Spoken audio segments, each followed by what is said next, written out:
I'm standing on aft deck of the Norwegian Spirit, my first sailing cruise that I've ever taken with Marilyn. And we are in Turkey. Today I went to Ephesus with Marilyn and saw the great city of Ephesus where the Apostle Paul went, where John died and where Mary, the mother of Jesus, was buried. And so I wanted to share this story. It's a calm day. It's pretty hard to get a calm day at sea with the wind primarily. But we're just leaving port now and we're heading for Rhodes, another place that the Apostle Paul was in his second or third missionary journey. And I'd like to tell you a story of a Scotsman named John Harper, who in his last dying breath on that Titanic that sank, shared his faith. It's a tremendous story. April 14th, 1912, you know the story. The Titanic hit an iceberg that ripped 6 storage sections of the starboard side of the Titanic, and it let so much water in, it was inevitable that the ship was destined to sink. It didn't take long before all the passengers scurried about to get in the few life rafts and boats that they had, and it was far too few. The captain himself knew that not everybody would get aboard. So thus the famous slogan, women and children first. But there was one man named John Harper. And John Harper, he went around yelling. He was a pastor from Glasgow, Scotland, a widower, and he went around also adding women and children and unsaved first. He had such an evangelistic spirit about him. He had a little girl named Nana that was 6 years old, and he rushed her to the lifeboat, and he had a serious decision to make. Should he go back and seek and save the lost that would perish in the sea, or stay with his daughter? He was a widower, she was motherless, only a father.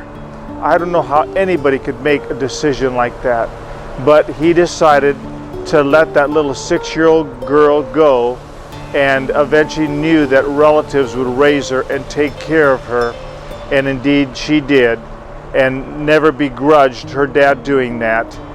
But he said, "I will see you again, sweetheart." Big old tears were going down his face. You could see in the glare of the flare the tears in his face, the reports later said about John. John had a vest, and he went into the water when he heard a great explosion of the Titanic.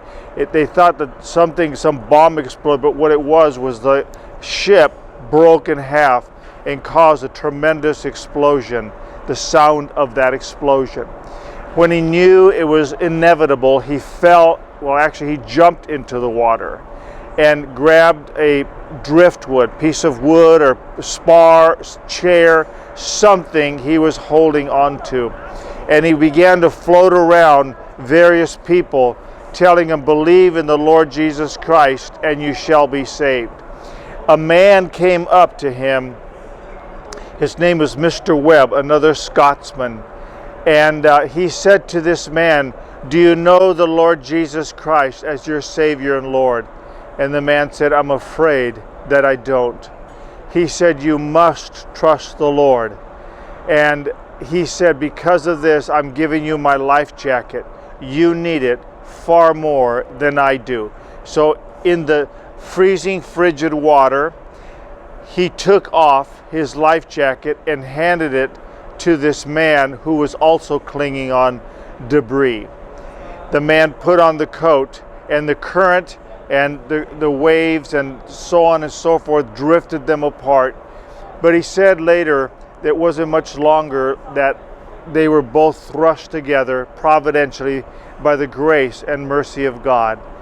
And once again, John Harper said, "Have you come to know Jesus as your Savior and Lord?" And the man said, "No.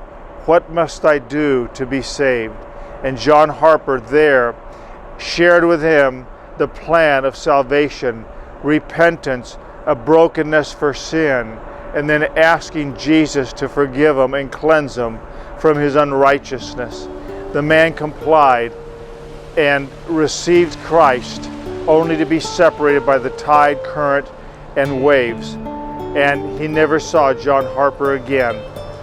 That night, 1,528 souls perished. But by the grace of God, around 8 souls were rescued, and one of them was Mr. Webb. 4 to 6 years later, if my memory serves me correctly, they were in a Canadian area where he lived, and people were giving testimony of what it was like to be on the Titanic, those few survivors, those 8. And Mr. Webb stood up and said, I wouldn't have been a survivor had it not been for John Harper, who sacrificially gave me his vest. And because of that, I received Christ. He shared the plan of salvation. And I am John Harper's last convert. So we as a people must be sensitive to the Holy Spirit and ask him, Lord, may I always be attuned, even sacrificially, to share my faith with those that aren't saved. I know it's difficult. Some of you don't have the gift of evangelism, but you can have a passion for the lost, whether you have the spiritual gift of evangelism. And that passion for the lost can help you to just simply share your testimony, how you came to Christ, to those that don't know Jesus. I've never heard of anybody rejecting a personal testimony. It's something precious about that.